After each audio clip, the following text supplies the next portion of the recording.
Namo Sang Hyang Adi Budaya, Namo Buddhaya. Perkenalkan, nama saya Padmadewi Pratama. Saya adik asuh Metiko dari Lampung dan saat ini saya sedang tinggal di Aceh dan saya sedang kuliah di Universitas Samudra Langsa. Pada kesempatan yang berbahagia ini saya ingin sharing dhamma dengan tema sahabat atau kalyana mita. Dalam pertemanan kita tidak boleh memilih-milih teman. Pernyataan itu benar adanya, tetapi kita juga harus bijak dalam berteman. Memiliki teman yang banyak tentunya sangat menyenangkan. Tidak ada yang salah dengan menjadi ramah untuk banyak orang. Di sisi lain, kita juga harus cermat teman mana yang baik untuk kita contoh dan ikuti, serta teman mana yang harus banyak kita nasihati. Jangan sampai karena tuntutan pertemanan kita terjebak dalam pergaulan yang salah. Biasanya di usia remaja, ikatan pertemanan masih sangat kuat. Justru karena itu, marilah teman-teman semua kita menjadi contoh teladan yang baik untuk lingkar pertemanan di sekeliling kita. Jadilah teladan yang baik untuk sekeliling kita agar kita terhindar dari pergaulan yang salah dan pergaulan bebas, serta jangan pernah takut untuk berkata tidak pada hubungan pertemanan yang kurang sehat. Sang Buddha bersabda, orang seharusnya bergaul hanya dengan yang baik. Dengan yang baik, orang seharusnya membangun kedekatan. Setelah mempelajari dhamma sejati tentang yang baik, orang semua terbebas dari penderitaan. Samyutta Nikaya. Kalimat tersebut jelas menjelaskan bahwa kita sebaiknya bergaul dan bersahabat dengan orang yang baik. Orang yang baik tentu saja akan mengarahkan kita kepada hal-hal yang baik pula. Misalnya ketika kita melakukan perbuatan yang salah, ia akan menasihati kita sehingga kita terhindar dari kesalahan. Di samping itu, ia dapat mengubah perilaku kita yang tadinya kurang baik menjadi lebih baik lagi. Oleh karena itu, perbuatan kita semakin hari akan semakin lebih baik lagi, sehingga muncul kebijaksanaan dalam diri kita. Ada peribahasa yang mengatakan bahwa jika kita berteman dengan penjual parfum, maka kita akan tertular wanginya.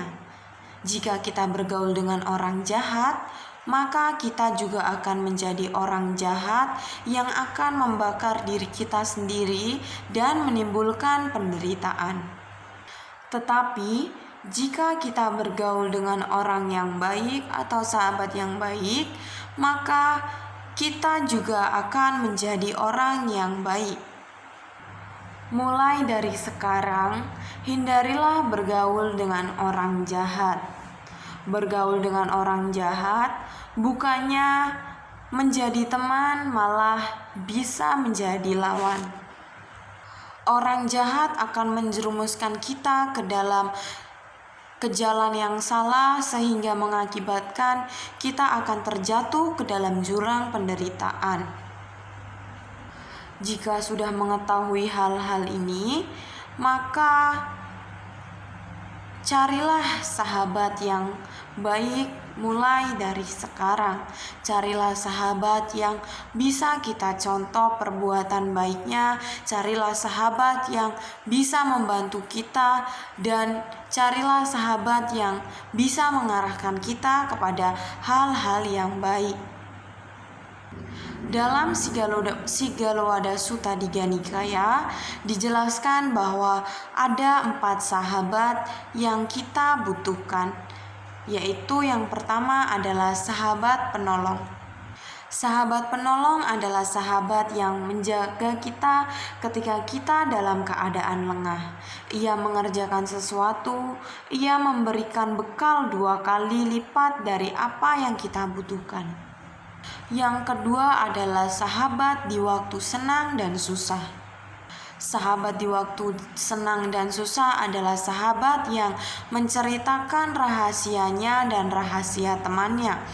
Di waktu senang, ia akan berkumpul dan ikut bahagia, menikmati kebahagiaan yang ia peroleh. Jika temannya mengalami kesusahan, ia juga akan berkumpul dan tidak meninggalkan temannya yang sedang menderita kesusahan. Ia selalu menghiburnya dan ia juga rela mengorbankan hidupnya demi sahabatnya tanpa mengharapkan imbalan apapun. Yang ketiga adalah sahabat yang suka memberi nasihat baik. Memberi nasihat baik adalah jenis sahabat yang suka memberi nasihat baik. Sahabat yang akan mencegah kita melakukan hal-hal yang buruk, selalu menganjurkan kita perbuatan baik dan mendorong kita untuk selalu berada di jalan yang benar, memberitahu apa yang belum pernah didengar dan menunjukkan jalan ke surga. Sahabat yang selalu memperhatikan keadaan kita adalah sahabat yang tidak akan bergembira bila kita menderita, tetapi akan menemani dan menghibur kita serta memberi jalan agar kita bahagia. Ia juga akan merasa senang bila melihat keberhasilan kita dan mencegah orang-orang menjelek-jelekan kita serta menyetujui setiap orang yang memuji kita. Setelah memiliki teman yang baik, setelah kita memiliki teman, keempat jenis teman yang sudah saya sebutkan tadi, hendaknya hal yang selanjutnya harus kita lakukan adalah menjaga hubungan pertemanan kita agar bisa terjalin dengan baik. Karena jika dalam sebuah hubungan tidak dijaga, seperti yang kita tahu, hubungan tersebut bisa saja rusak dan tentu saja kita akan kehilangan teman baik kita, atau bahkan jika kita tidak merawat hubungan pertemanan kita bisa saja menjadi musuh dengan teman baik kita. Hal yang harus kita lakukan yang pertama adalah sering berkomunikasi dengan teman, seperti mungkin lewat telepon, pertemuan, datang ke rumah, mengadakan reuni ataupun dan hal yang lainnya. Yang kedua adalah saling terbuka dan menjaga rahasia teman. Hal ini tentu saja sangat diperlukan dalam sebuah pertemanan. Saling terbuka dan saling menjaga rahasia itu sangat penting dalam sebuah pertemanan. Yang ketiga adalah menjaga ucapan dengan baik. Menjaga ucapan dengan baik. Jika kita tidak bisa mengendalikan ucapan kita, mungkin tanpa sengaja kita mengucapkan hal yang kurang berkenan dan akan menyakiti sahabat kita. Hal ini kadang tanpa kita sadari. Mungkin